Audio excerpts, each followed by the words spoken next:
I just started the Zoom recording. So I want to warn everybody, and I will do it again because I suspect there'll be some latecomers. I fully intend to record this call, and I apologize in advance, but I'm not sorry if someone doesn't want to be recorded. That's perfectly all right. You don't have to stay on the call. And I really don't have any intention to do anything with the video, except perhaps make it available to those who couldn't come. So that's my intention. And you can dim out your video or get off the call if you object to being recorded. But I think the benefit to other people superimposes the inconvenience to a few. So thank you for showing up. Deepest gratitude for whatever brought you here. And it's going to be fun. So let's begin with a little bodhicitta. And that is absolute clarity and selfless caring. So in order to make it easier for us to let go of everything that we're thinking and all of our likes and dislikes and all of the trauma that's been building up in our bodies, this feeling of being overwhelmed, let's just assume a meditative position and let's be still. Get as close to complete stillness as you can, and then leave yourself alone. No judgment, no self-criticism, just be present.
Now, isn't that better?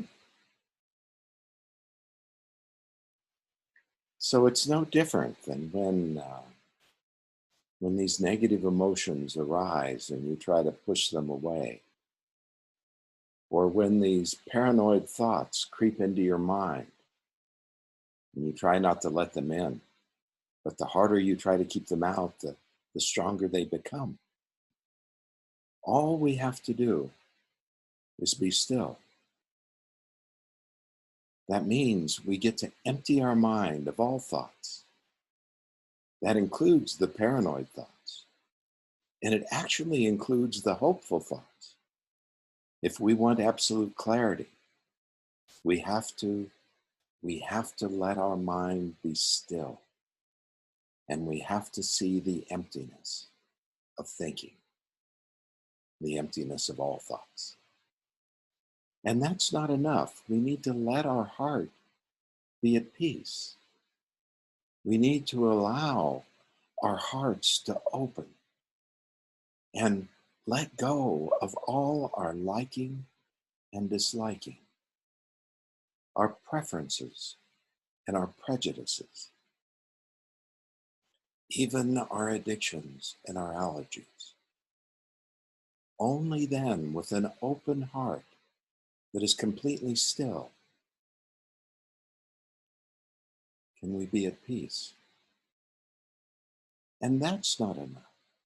We must notice all the tension in our bodies and learn to relax it and make room for it so that it can heal itself, and learn to love ourselves so that there's room and we can be the perfect parents we never had. So this is an opportunity, this crazy time that brings us together, this crisis or so-called crisis. Can you see the perfection? Most of us, I suspect many of us, are isolated. Do you feel alone? Or are you connected to something deeper that is alive in the silence? This is an opportunity. You know, these times of crisis, like a brush with death, and this is a brush with death. We're all seeing the possibility that we could become infected and die, or someone we love could die. Death is a Dharma gate if we allow it to be one. So that's what I'd like to talk about today. And that's what we're gathered here together to share. And fascinating, fascinating opportunity. So, from my perspective, I'm really excited. You know, such opportunities like this don't come along very often. And they're not the kind of thing we run toward or try to engineer or manufacture in our life. These are gifts that we're given.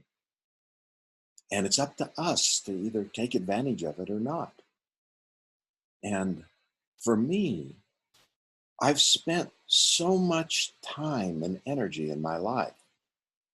I've made a commitment to really digging into a couple areas of study. One is the psychology, the depth psychology of Carl Jung, which I find incredible similarities to what I've studied in Rinzai Zen with the Yogacara school of mind-only Buddhism. You know, the storehouse and the collective unconscious. For me, these are not two. They're the parts of the mind that I've deeply explored. Not exhausted, of course,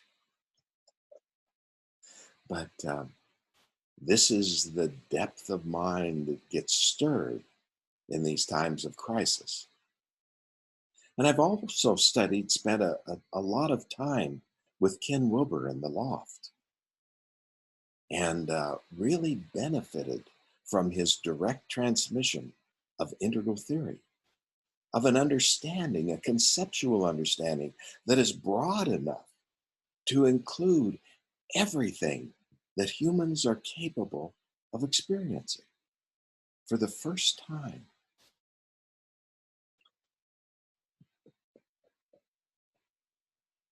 And all of that is just esoteric, blah, blah, blah. You know, what's happening in your life right now? This time of crisis, what are you experiencing? You know, if you're older, you know, you're experiencing a little closer to death. If you're younger, you're wondering why your entitlement to do what you want has been imposed by these cops that are outside, restricting your freedom. Oh my goodness, I'm entitled to do whatever I want.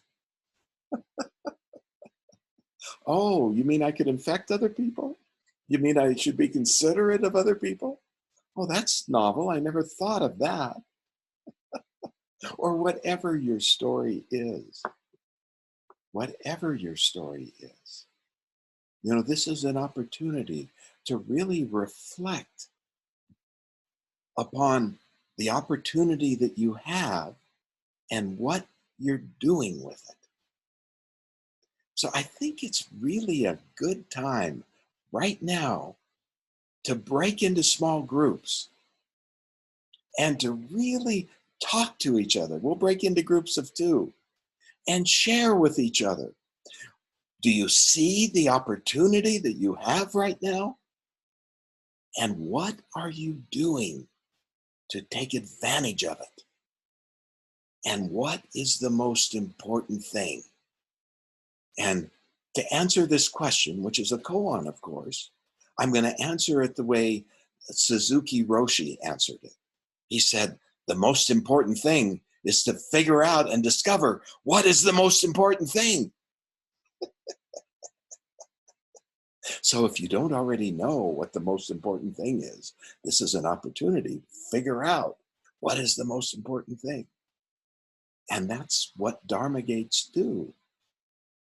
They give you an opportunity with clarity and selfless compassion to look and see what is the most important thing and realign your priorities.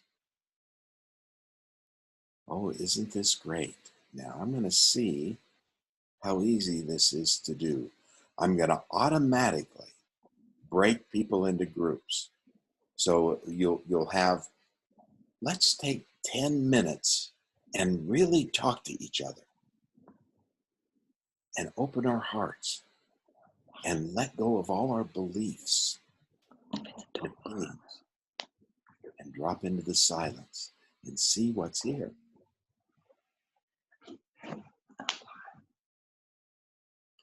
Now you have an opportunity to join the room, and I'll close it in 10 minutes. It's random. You get the luck of the draw.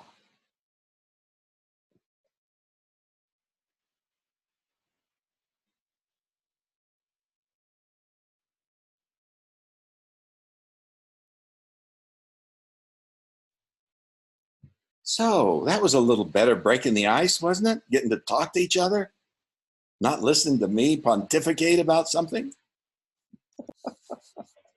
Anybody want to share anything incredible that happened?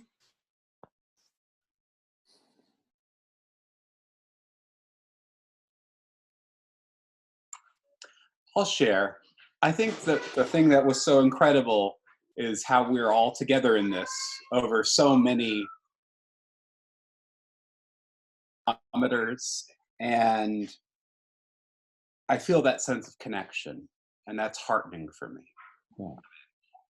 So wonderful. We're all impacted at so many different levels. And it's really important, from my perspective, to allow all of our emotional reactivity just to be as it is. And the minute we start excluding any, or we start preferencing certain emotions over other emotions, we start to not connect but to disconnect, or perhaps connect to one group of people and at the same time disconnect from another group of people. And this is a wonderful opportunity to see that more clearly, with greater clarity. I, I, I would say that if you want to have a goal that will really help you through this, I think that goal would be to allow room for every feeling, every emotion that arises, and not chase it away. But when you get the crazy thoughts that are arising, whatever you do, don't believe them, you know? So empty your mind of thoughts, opinions, and especially paranoia, and open your heart to every feeling that's arising without shutting anything out. And if you can do that, if you can connect to an open heart and an empty mind, your chances of getting something out of this crisis are exponentially greater. So anybody else want to share what happened in your small group? Any burning questions that arose?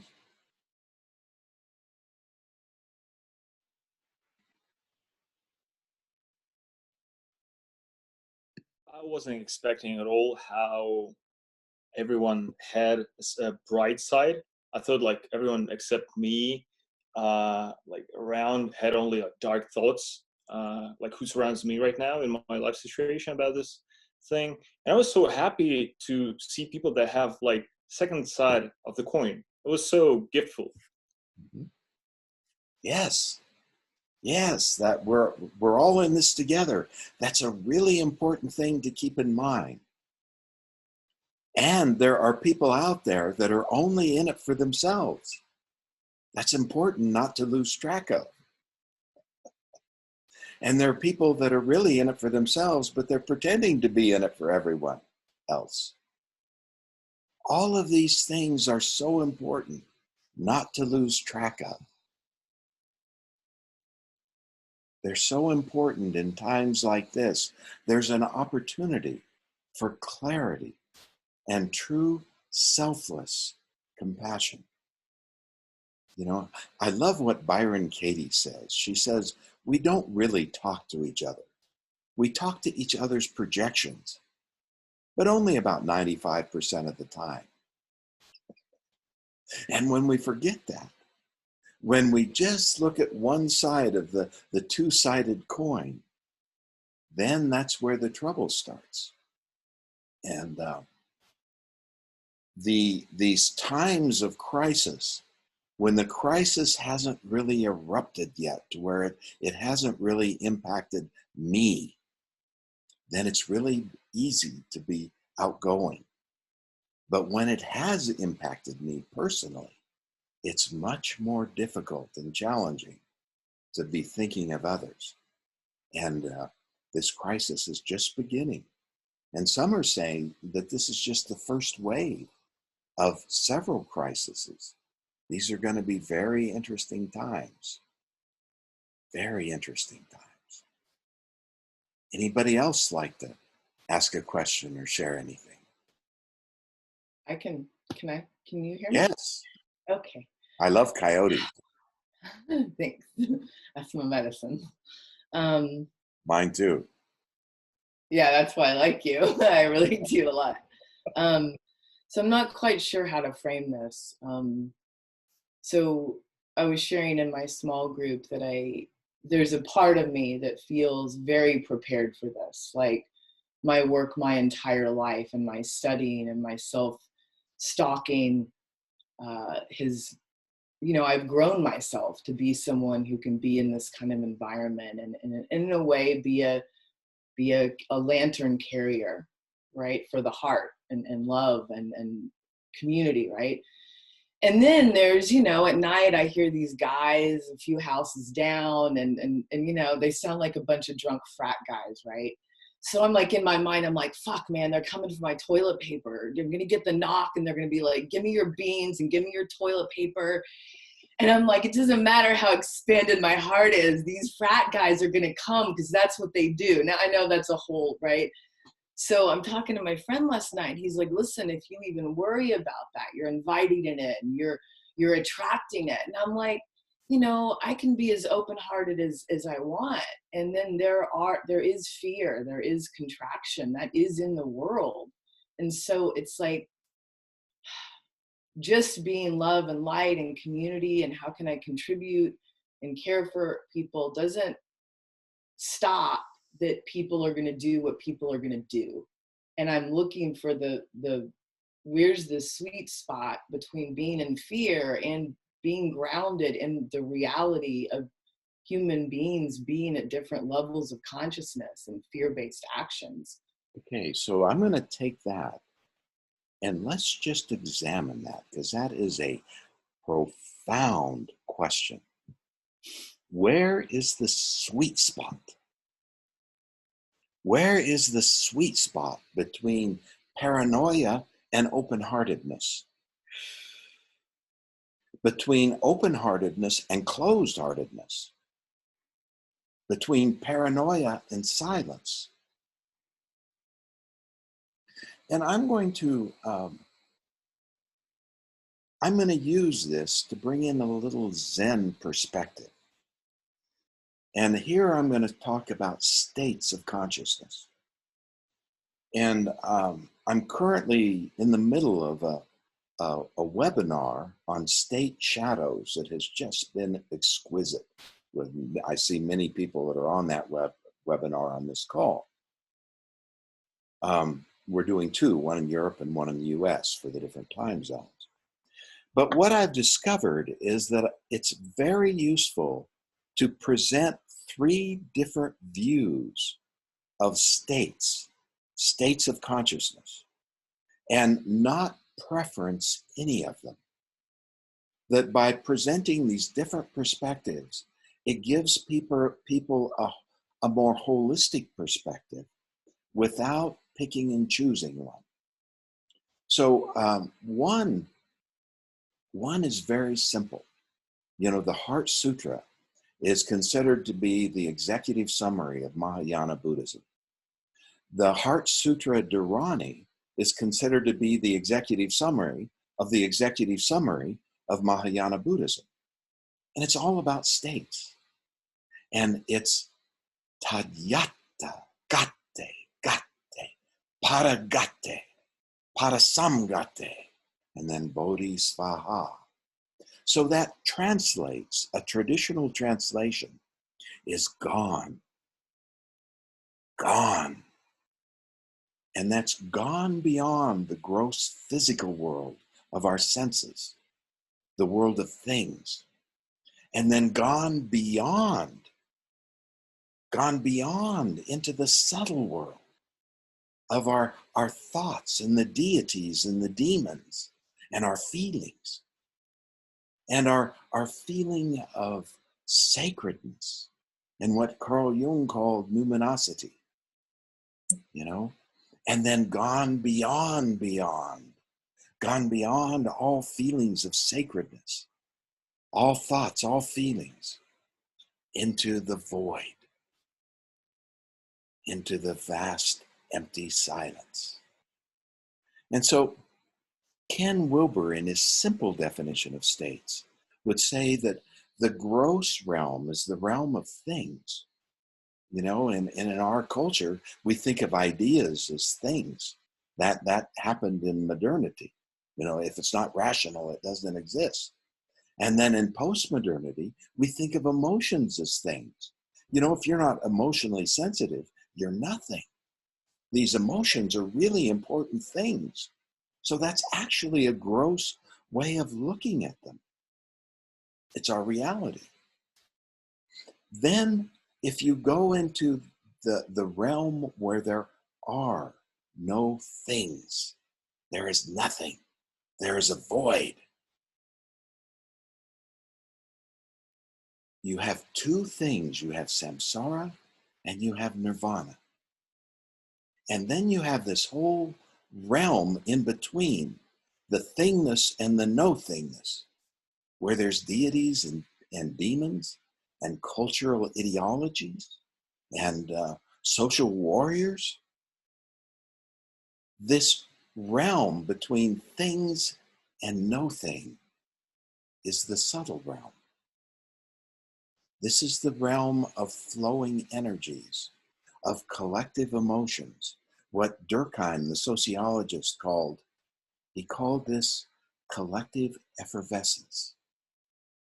It's this wonderful feeling of togetherness that gives us hope. And that tide of hope lifts all ships that are in the harbor. The only problem is it creates a duality where there's possibly an us against them. And this is the reality of the culture wars that we live in right now. You know, the red and the blue, and the liberals and the conservatives. So what I'm concerned with, and what I think a crisis is an opportunity, is to go deeper than thought, than feelings, to go deeper than anything being sacred or not sacred, anything being profane, to go where there are no conflicts, where there are no opposing forces, where there are what appear to be opposing forces that are simply the universe staying in perfect balance, beyond thoughts and feelings. So your question is profound, and we all have the opportunity to make this a koan. Where would I go beyond conflict? Is it possible to end the war in my heart, in my mind, and go beyond war? Just for a second, what would that look like? What would it look like if my mind was empty of all thoughts and beliefs and opinions and paranoia, and my heart was at peace and liberated from all my likes and dislikes? What could I accomplish here if I wasn't overwhelmed by the traumas that I've experienced and that are still alive and in my body, tied in knots where I'm stuck? This is a deeper question that I believe is possible to explore in these interesting times that are upon us. So that was a little bit of a long preaching. I apologize, but I'm not sorry. And does anybody else have a comment or a question?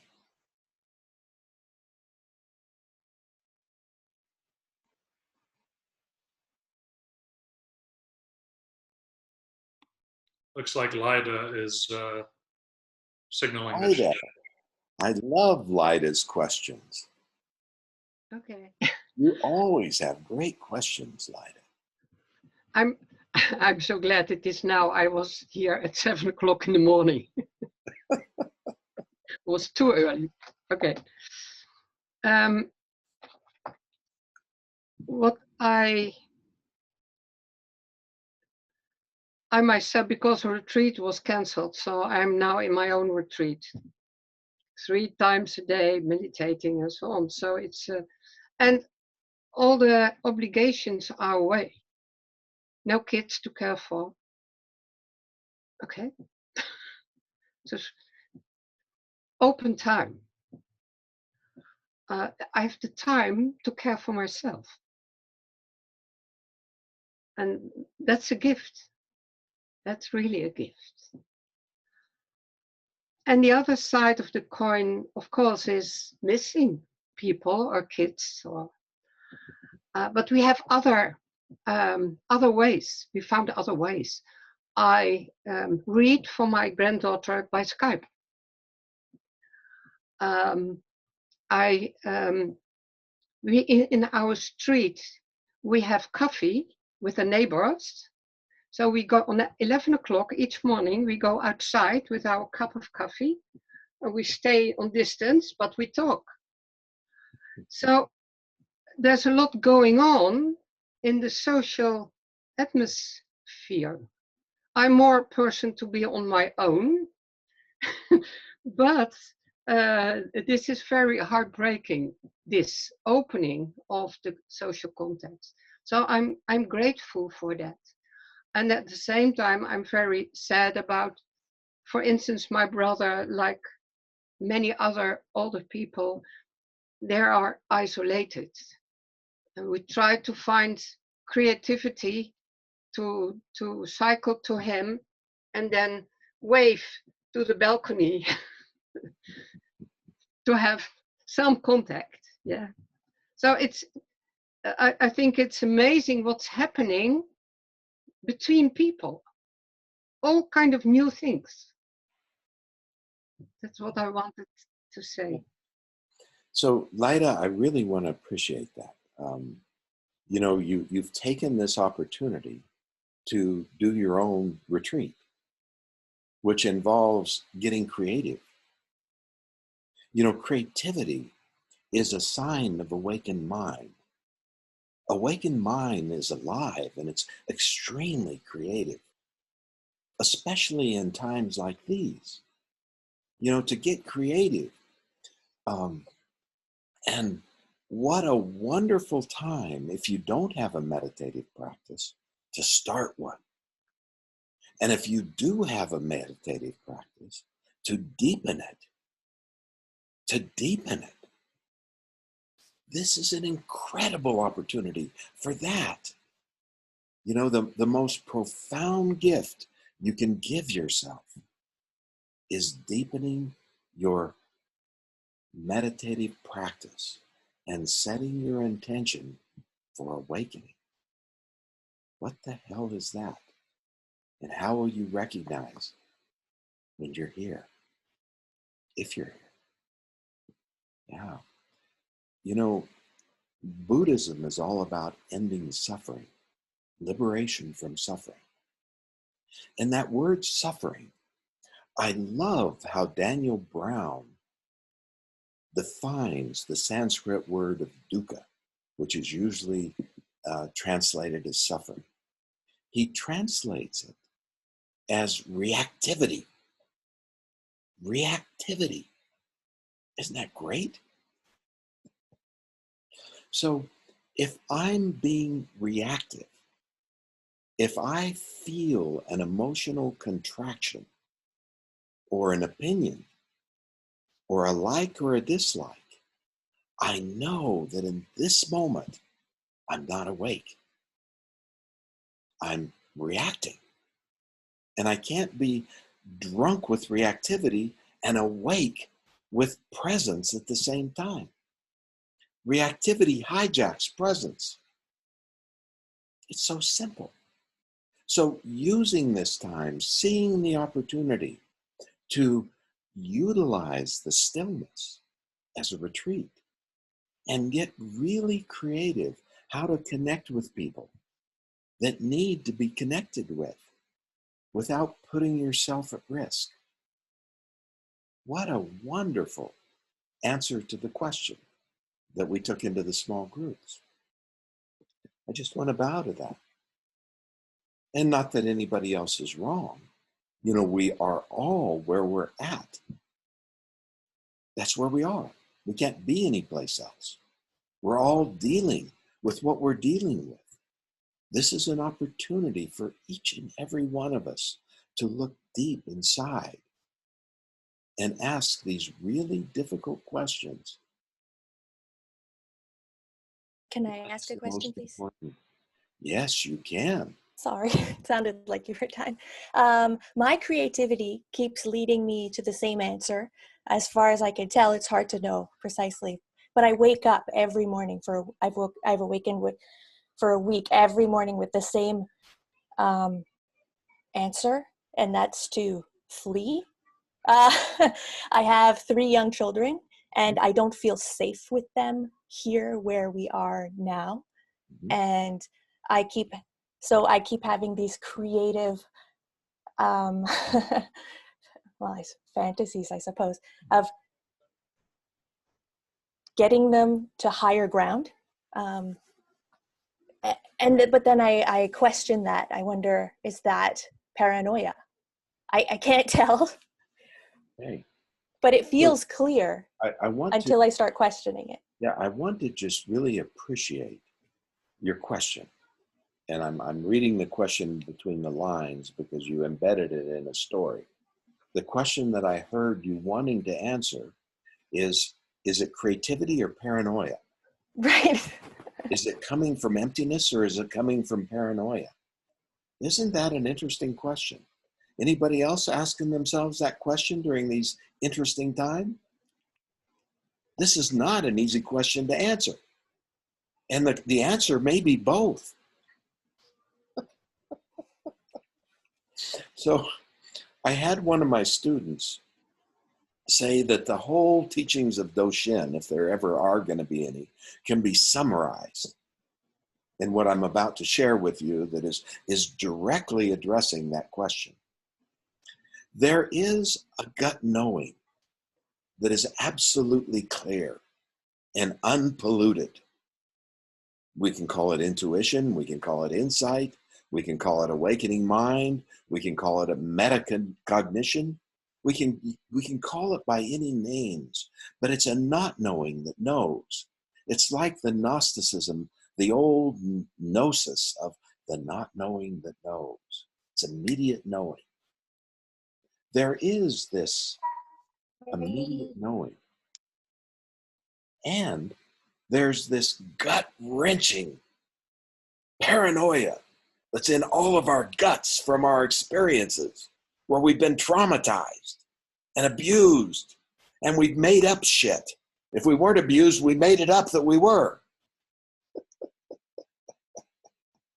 So we have this exquisite combination of gut-wrenching and gut knowing that you just beautifully articulated, Ellie.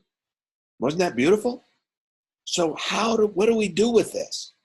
Well, my suggestion is this is a perfect opportunity for you to empty your mind of all thoughts, especially the paranoid ones, because we all have them right now. All of us. They come with crisis.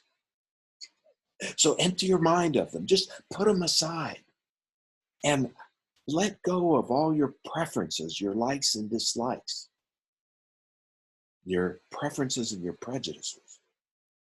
Just open your heart and let your heart be at peace. And then, in the silence that ensues, look at this gut wrenching that's physically sensation in your gut, where the gut is tight, and just make room for it. Allow it to be what it is. And allow the gut knowing to hold the gut wrenching until the gut wrenching can soften and begin to open. My concern with that is that doesn't that lead some to never act at all? Yes, it does. It does. And this is where, I love what Einstein said. He said many things. This particular thing, he said,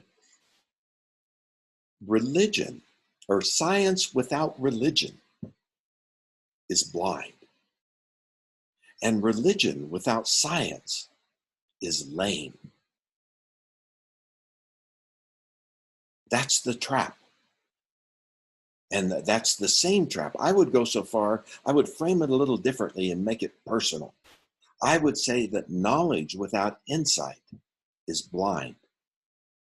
And insight without knowledge is lame. So this is where, if you don't know whether it's paranoia or whether it's really creative curiosity, then get a second opinion. Talk to a professional. Call a therapist. You know, utilize the knowledge that's available, the knowledge base. And don't just sit there and do nothing, frozen in fear. Do something, but really pay attention to what you're doing and learn from any mistakes you make.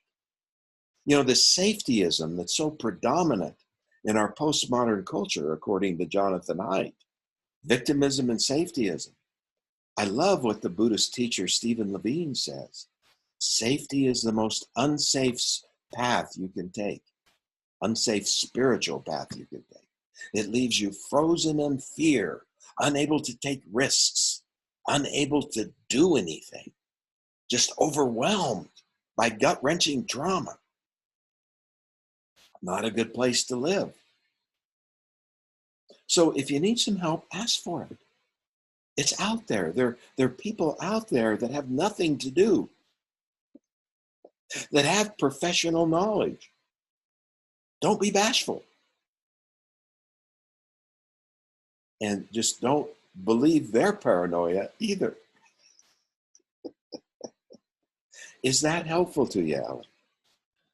Well, I asked an expert this question yesterday, and he told me that I'd better get a move on and find some higher ground. So Did that ring true to you? yes, it did. Then do it. And pay attention. You know, this is where in Integral Zen, we set our intention to integral awakening. And that includes waking up. It includes growing up. It also includes Ken Wilber's cleaning up and showing up. But I found that I had to add a fifth piece to that, just for situations like you're in right now, Ellie, that I've spent my whole life in. So we have to wake up. We have to grow up. We have to continue to evolve our ego structures. And we have to fuck up. We have to have permission to make mistakes so that we can learn. And then we have to clean up just as quickly as possible with great sincerity. And only then can we show up as fully awakened, compassionate, whole human beings. And that is our intention, to become integral Buddhas and integral Zen. And we have a whole bunch of tools to help people accomplish that. And that's what we do. And where we don't have the tools, we outsource to people that do have the tools. Like personally, you know, I don't have a lot of training in trauma. So I can do a little bit of trauma. I can point to it. I can make room for it. But when I see somebody that's deeply traumatized, I send them to a professional trauma worker. And I have a list of them that are damn good. And same thing if I see somebody that needs brain surgery. I'm not going to touch that.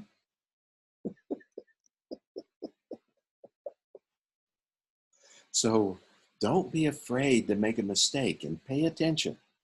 You know, this is where the minute you make a mistake, you can clean it up. And I love something that stuck in my mind attributed to the Buddha. The Buddha allegedly said that your heart knows the way when your foot feels the ground. So take the step and then listen with your heart. And your heart will know whether the step is on your path or off your path. And if the heart knows the step is off your path, then find the path with your foot, and the heart will know it. So really pay attention, but don't be afraid to make mistakes. And if you need higher ground, well, get the hell to higher ground. So simple.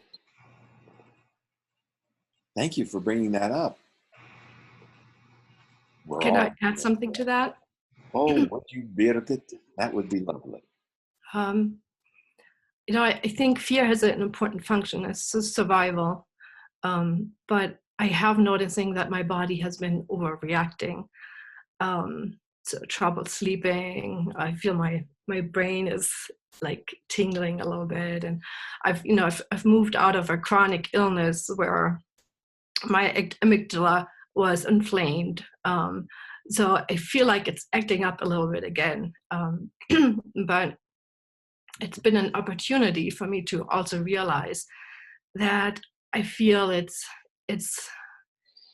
all going back to my early childhood.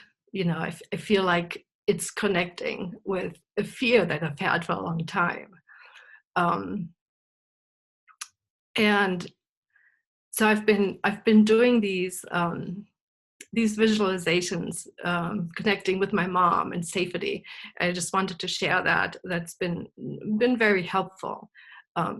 So whenever I feel like I need to feel safe, I just do those visualizations, and that's been very helpful. Yes. And what have you experienced as a result of doing the visualizations? Have you experienced a sense of calmness instead of the adrenaline overload? Yeah, it's just very calming. So I just visualize myself being carried by mom, and um, uh, before I would do the visualizations where I had like eye contact with my mom, like babies do, they just. But I felt like right now that's not what I need. I just need to be carried and held. So it's that was kind of an interesting insight for me too, because when you have eye contact, there's already starting a slight little bit of separateness with mom. And right now, I just feel like a very close intimacy. Yes. So, but it's been important for me to realize that some fear is good, but I feel like my system is overreacting, and that just goes back to something else. Mm-hmm. Yes. So thank you for sharing that. That's a beautiful example of how you're doing something that is helping you provide loving kindness towards yourself. And you're actually healing some trauma that has been there for a long time. And I've worked with you enough, I've watched you do that. And I just want to bow to that. That is wonderful. And you're taking this opportunity when everything's stirred up to go deeper. Hallelujah, my dear. Deep bow, wonderful. And this is the opportunity that we all have right now to do something to help us wake up, grow up, screw up if we need to, and then clean up as quickly as possible. We all have messes everywhere inside of us, if not outside of us. And then show up as a more awake, compassionate, whole human being. Wonderful. Wonderful. Learn to love yourself and love each other. Or learn to love each other and thereby learn to love yourself. It doesn't matter which way you go. They both lead to the same unified love, which is completely selfless. Selfless. Absolute clarity and selfless compassion. Suffering with each other. There's a poem, a real short poem I'd like to share.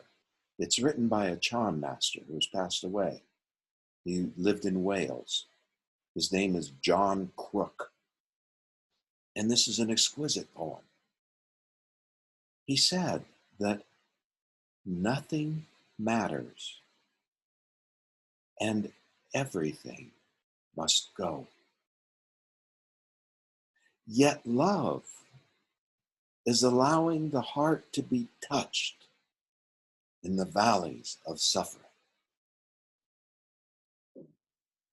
Isn't that gorgeous? Nothing matters and everything must go. Yet love is having the heart touched in the valleys of suffering. And what it's really important for us to pay attention to is where we're stuck. Where we're stuck. And something matters way too much. We're willing to kill or die for it. Or we're stuck because we're not willing to let go of something. Or we're pushing something else that we need away.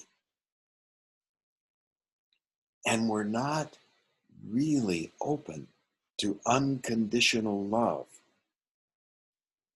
that will break our heart open when we experience someone else's suffering or our own suffering, and realize that in this open heart, we're suffering together.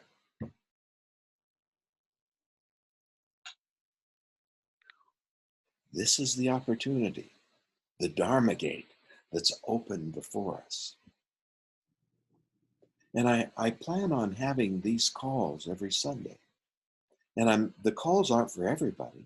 The calls are just for the people that are called to be on the call. And I assume that means people as crazy as I am, you know? And I won't turn anyone away, but I'm not trying to sell anything. I'm not trying to market anything.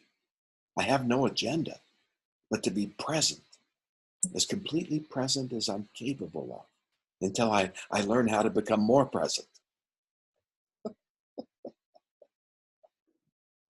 And I suspect that I'll learn that by fucking up and then cleaning up quickly. And that's the one thing that I've been modeling that seems to be working. That's enabled a community that's a little different to arise, where we seem to be able to help each other by realizing that we're all bloody crazy, but not completely crazy. We're all just human. Yeah. And that's pretty crazy. And whenever we get addicted to something or allergic to something, whenever we're so addicted to something, whether it's an ideology or a moral value, that we're willing to die or kill for it, or we're so allergic that we're willing to die or kill for something, or we've crossed the line. We've crossed the line that will create negative karma and suffering for everyone. We're all interconnected. And man, has this virus showed us how true that is. It swept the world, matter of months. Every one of us is impacted by this. Dependent origination, interdependent origination. We're all connected, oh my goodness. And the subtle contamination, not the physical virus, but the subtle contamination, what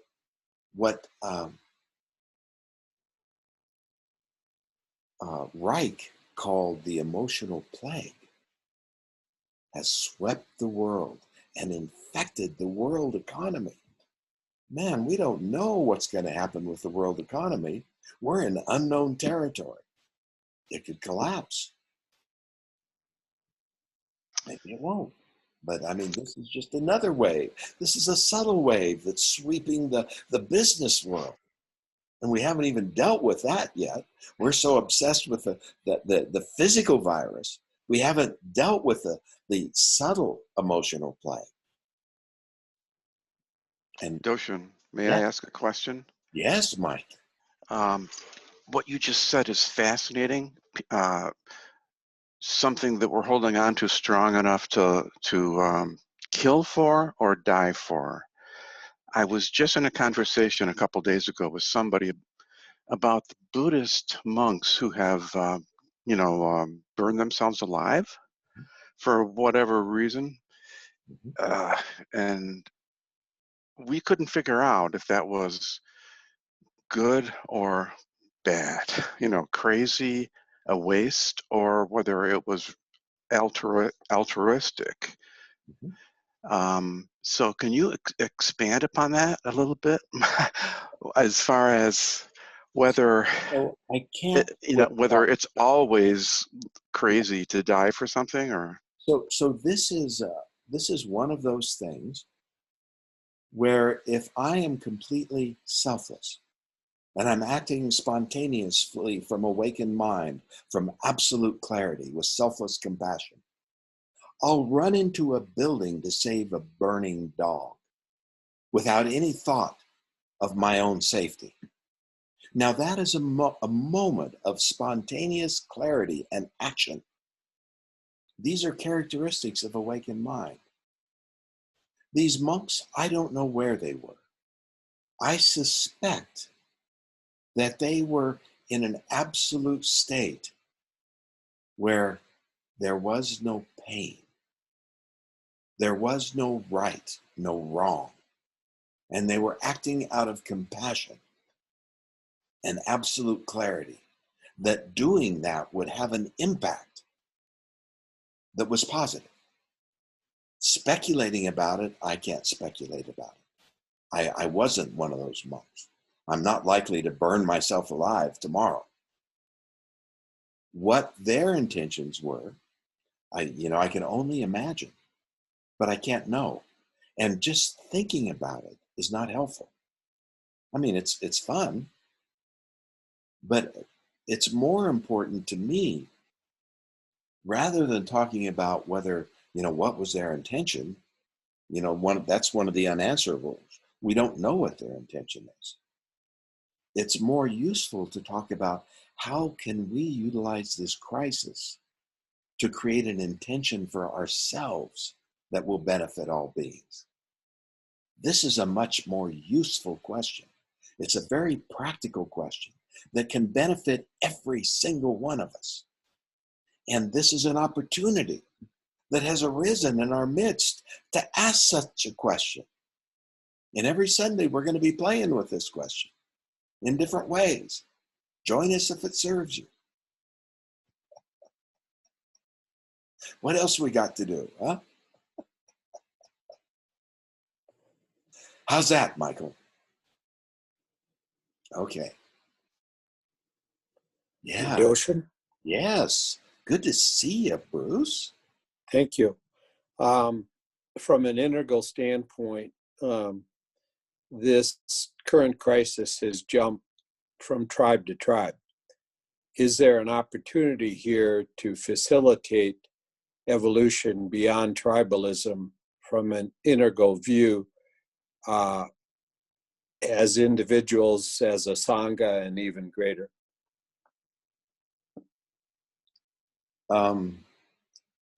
I would say the simple answer to that question is, of course, there's always opportunity in times of crisis to transcend and go beyond something like tribalism. I look at tribalism as when I watch something emerge, I notice that it has it's like a life cycle. There's a period of beautiful innocence, and then a period of maturity, and then a period of senility, and then death. So if tribalism arises, like let's create a tribe that wants to go out and feed old people that can't get out of their houses. What a wonderful tribe to create. And I would be willing to bet that there's a period of innocence where everybody has wonderful intentions, and then a period of maturity where we work out all the bugs and it's working beautifully like a fine honed machine. And then suddenly people get selfish, or they get distracted, or other things come up. And that autonomous zone that just arose as this tribe gets old and dies. And if we try to keep it alive beyond its time, we may have people doing the right thing for the wrong reason. which won't turn out well. So there's a concept of fragility and robustness. And there's a whole book written about it by the gentleman that wrote The Black Swan. He wrote a book that I'll share the title in just a minute.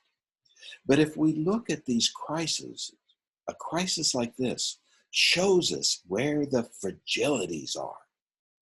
And if we try to make things more robust, we often make them more fragile, which is what I think could easily happen, to our economy. What is the opposite of fragility? This is a koan, actually. Talib, what's his name? Help me out, Jeff. Where are you? Chirp up. It's Nassim Taleb, I guess. Nassim Taleb. I'm sorry? Nassim Nicholas Taleb. Hassim Nicholas Taleb. Jeffrey's always there to, when my memory fails, he's right there with the answer. Thank you. Appreciate it again. So he wrote the book Black Swans. He predicted, the downturn in the economy in 2008.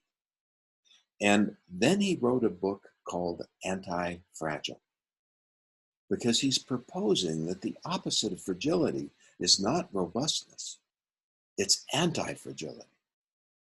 Anti-fragility, to me, really is synchronized with what awakened mind is to me. That's being free to spontaneously see what the right thing to do is and then act upon it immediately without the slowness of thought or feeling. That is anti-fragile, doing the right thing at the right time for the right reason. That's also what I would call one of the ways that I look for to see if someone is acting from awakened mind. Is it spontaneous? Do they have pure discernment? Do they see what the right thing to do is? And are they doing it without any skin in the game, without wanting anything in return?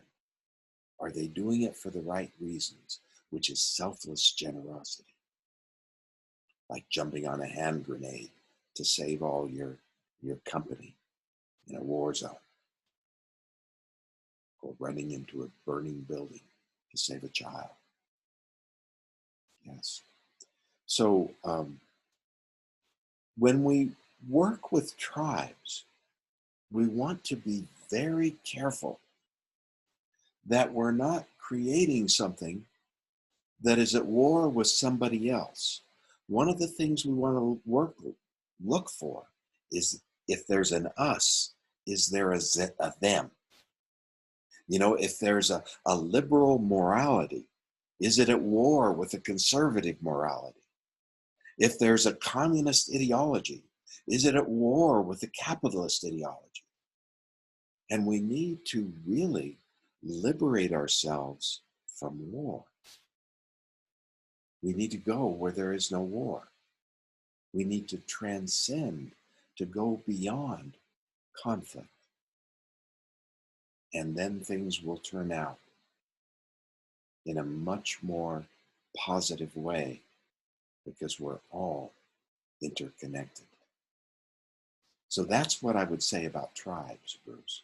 The tribes are wonderful in that innocent period, and they can really get corrupt in that senile period, where they get very rigid and inflexible, and they become fragile, and they aren't able to respond in a way that's anti-fragile, that's spontaneous, from pure discernment. Is that helpful to you, Bruce? Yeah, I just looking for grasping at a tool to be proactive as individuals, as a Sangha. If this is an opportunity and opening, how can we leverage that? Mm-hmm. Mm-hmm. And that is $1 million question. that I would really encourage us all to ask ourselves, and then not be afraid to step out and do something, but pay very close attention. Is it causing unnecessary harm to others? And if it is, to make a correction and clean it up as quickly as possible. So don't be afraid to make mistakes. And this is where meditation and being still, this is a secret of silence. In silence, we have pure discernment. We have the capacity for pure discernment. Yes. I think I'd like to read another poem. And this is a poem that was written around the 6th century in the Tang dynasty of China. It's written by the 3rd patriarch after Bodhidharma in Chan. Clearly an expression of Yogacara Buddhism that really emerged in China with the Lankavatara Sutra. The first 6 patriarchs in China were considered to be the Lankavatara masters. And the Lankavatara Sutra is the one sutra where the Buddha allegedly described the mind. And he did it with 8 consciousnesses. And this is going into the realm of Jung and the collective unconscious, the DNA, the genetic memory. And the truth of this poem resonates deeply with all of us. And here it is. It's called Faith in Mind by the 3rd patriarch, Sen Kan, translated by Chan master Shen Yen, who is the master of the guy, the crook that I read the poem, or I quoted the poem, the short poem. The supreme way is not difficult, if only you do not pick and choose. Neither love nor hate, and you will clearly understand. Be off by a hair, and you are as far from it, it being the supreme way. You are as far from it as heaven from earth. Oops. I lost the poem. Interesting. I'll find it. Maybe I won't. There we go.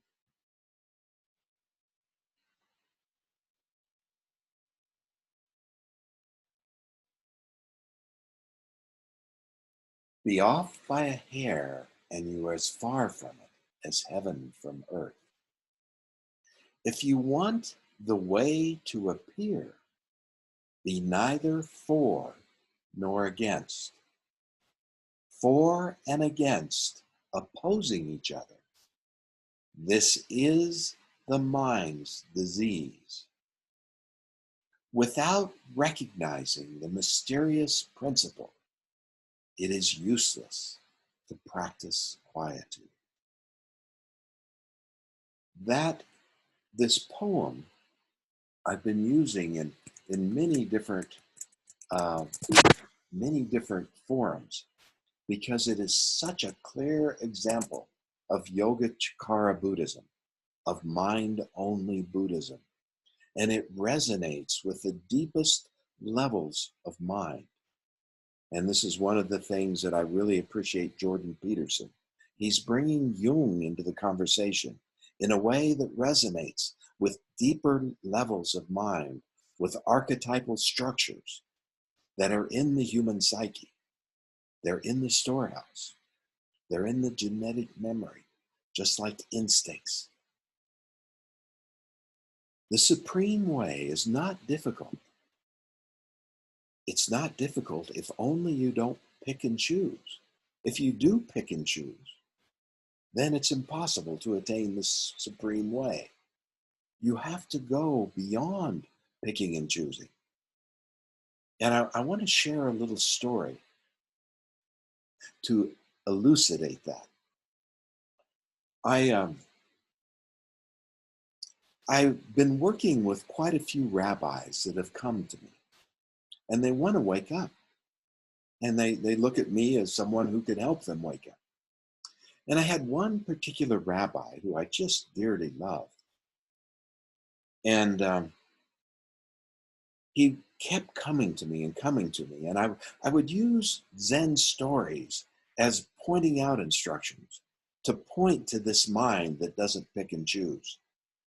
And I noticed that every time he would be thinking and not listening to me, he'd be thinking about a Jewish story.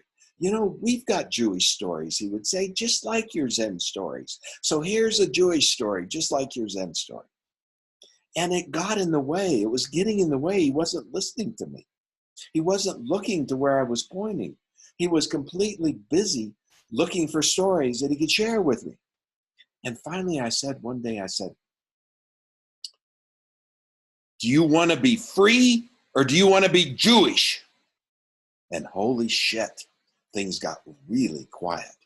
And he got up and he left. And I didn't know if he was going to come back or not. But, you know, this is what I do. I cause trouble. So he comes back about a month later. And he shows up. He makes an appointment. He comes in. He says, I've got an answer to your question. And I says, oh, really? What was the question? I'd forgotten. And he said, well, you asked me if I wanted to be Jewish or I wanted to be free. I said, great question. What's the answer? And he said, I want to be free. And I said, great. Now you can be Jewish.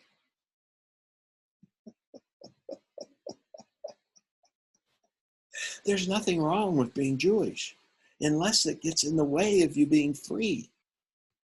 There's nothing wrong with spirituality or religion unless it gets in the way of you awakening. Once you set your intention on awakening, and like a pit bull, you sink your teeth into it and won't let it go, then be as spiritual as you want. Be as religious as you want. Be as atheist as you want. Nothing matters. It'll all work itself out as you proceed on the path of awakening. So this is really the essence of what I'm presenting here. What is the most important thing? You know, when I asked Ken Wilber that koan, he answered me like this, and I think it's on our website somewhere. It's a really eloquent answer that he gave. He said, he knew he was talking to a Zen zealot that's a little attached to emptiness, right? So he looked at me in the eye and he said, I'm going to give you the answer to your koan. And I'm also going to tell you the order in which you accomplish this isn't important. If you want to be spiritual first, fine. If you want to be, if you want to be awake first, fine. If you want to be free first, the order doesn't matter. And he said, the most important thing is to become one with emptiness. And if you really become one with emptiness, everything else will take care of itself. We call this effortless work, doing the right thing for the right reason with no personal agenda. The right thing for the right reason. Pure discernment, spontaneous action, selflessness. This is the 8 consciousnesses of Yogacara Buddhism transmuted into the 4 or 5 Buddha wisdoms, which is the process of awakening. Yeah. So I notice we only have 2 minutes left. I hope this has been helpful for you. It's my intention to put the recordings up somewhere where the people who want to see it again can have access to it. We're not going to solve the problems of the world. We're just going to ask some really difficult questions for you to sit with and find your own answers, right?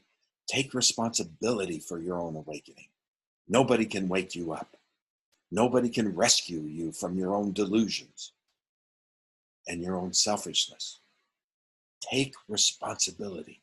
for your own liberation and your own evolution, continuing to grow through the ego structures of deluded mind. That's my prejudice, sorry. Take responsibility for opening your heart to all suffering in every moment and doing what you can without creating any unnecessary harm. So for the benefit of all beings, we practice these things. One final question or comment.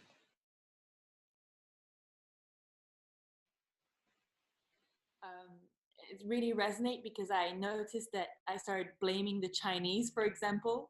And I was like, God, like the virus doesn't care about Chinese, Italian. It doesn't care about borders or colors or opinion or political view. It just does its thing. And I was like, oh, like, can I be like the virus in that sense of like not give, like empty and not giving a shit to people, like to blaming, to pointing, but just being. So I want to say, like, I'm so grateful for your guidance. My craziness. I have a comment. Yes. What's been coming to my mind as we've been discussing, you know, the virus and what's happening to the world, and we're all in it together. There's a file cabinet that opened up in my brain on a study that was done in the early 70s that could be applicable for today. And it's called the Jigsaw Classroom. And it's about how these kids were fighting amongst themselves, you know, like tribes. And psychologists wanted to figure out how to undo that. And what worked was to give them a common problem that they all needed to work together to solve. And now as a globe, we have a common problem, and maybe our tribalism will at least wane for a while because we're all in it together and we need each other to solve it. We can hope that that will be true. Yes. We can do our part in making that true. And we can stay awake to what arises because, you know, tribalism is going to arise. I don't know if you've noticed, they've closed all the borders. Right. And this was already in process. You know, the conservative governments were appearing everywhere. Right. They're retreating to tribal boundaries, territories, Right. building a wall around the castle, and realizing this teacher showing up at the perfect time to just teach us that there are no boundaries. That's right. That's right. Exactly. That's what I thought of, actually. I said, now this is going to blow that whole thing out of the water. Well, it won't blow it out of the water, but it'll give us pause to look deeper and to consider other possibilities that are equally true or truer. Well, it's there to see if we rise to the occasion. Amen. The proof is in the pudding, and we will all taste pudding, won't we? So I want to just be very grateful for everybody that showed up, for your presence. And I deeply love you all. And I'm going to do my best to create places where we can gather like this for the benefit of all beings, including us. Right? Can't leave us out. So I'm going to unmute everyone, and then we can all say goodbye. Bye. Oh, wonderful to see you all. Have a good one. See you all. Bye, Tess. Woo!